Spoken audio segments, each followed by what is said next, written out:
نحمده ونصلي على رسوله الكريم أما بعد أعوذ بالله من الشيطان الرجيم بسم الله الرحمن الرحيم له دعوة الحق والذين يدعون من دونه لا يستجيبون لهم بشيء إلا كباسط كفيه إلى الماء ليبلغ فاه وما هو ببالغه وما دعاء الكافرين إلا في ضلال صدق اللہ العظیم۔ آج کا درس قرآن سورہ الرعد کی آیت نمبر 13 اور 14 کا ہوگا۔ ان آیات میں اللہ رب العزت غیر اللہ کی نفی فرما رہے ہیں۔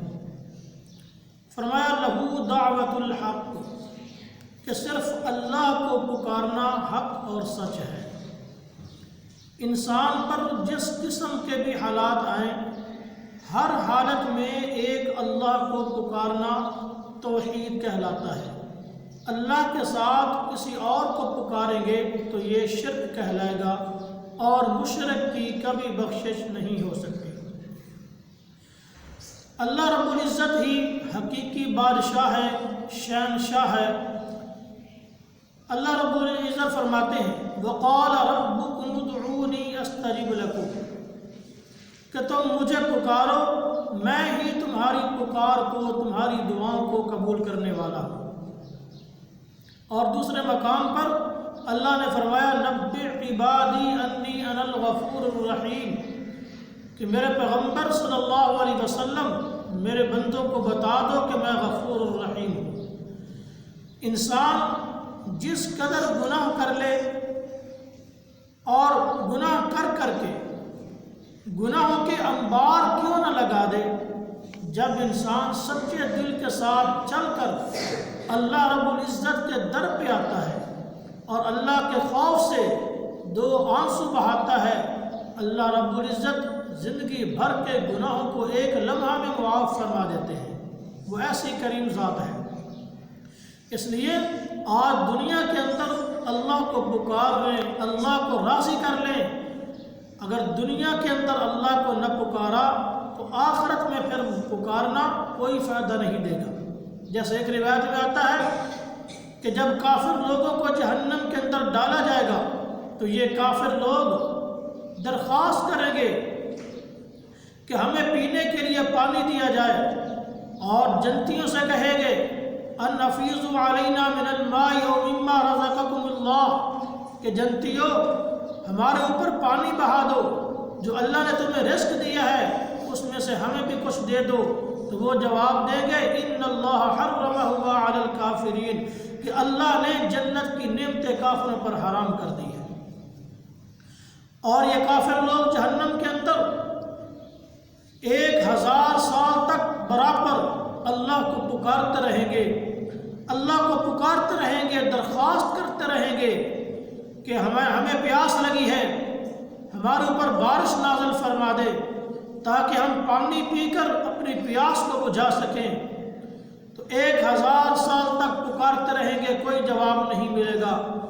1 سال کے بعد جہنمی دیکھیں گے کہ ان کے اوپر ایک بادل آ چکا ہے۔ جب جہنمی دیکھیں گے کہ ہمارے اوپر بادل آ چکا ہے تو بڑے خوش ہو جائیں گے کہ اب بادل آ گیا، ابھی بارش آئے گی اور ہم پانی پئیں گے، ہمیں ٹھنڈک پہنچے گی، عذاب کے اندر تخفیف ہوگی۔ لیکن کیا ہوگا؟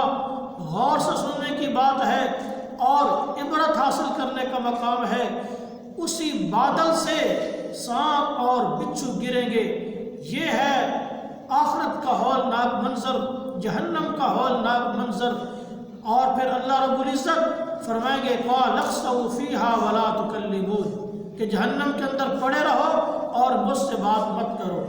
تو دیکھیے کہ آخرت کے اندر اللہ کو پکارنا کوئی جو ہے انسان کو فائدہ نہیں پہنچا رہا۔ اس لیے دنیا کے اندر اللہ رب العزت کو پکار لیں، اللہ کو راضی کر لیں۔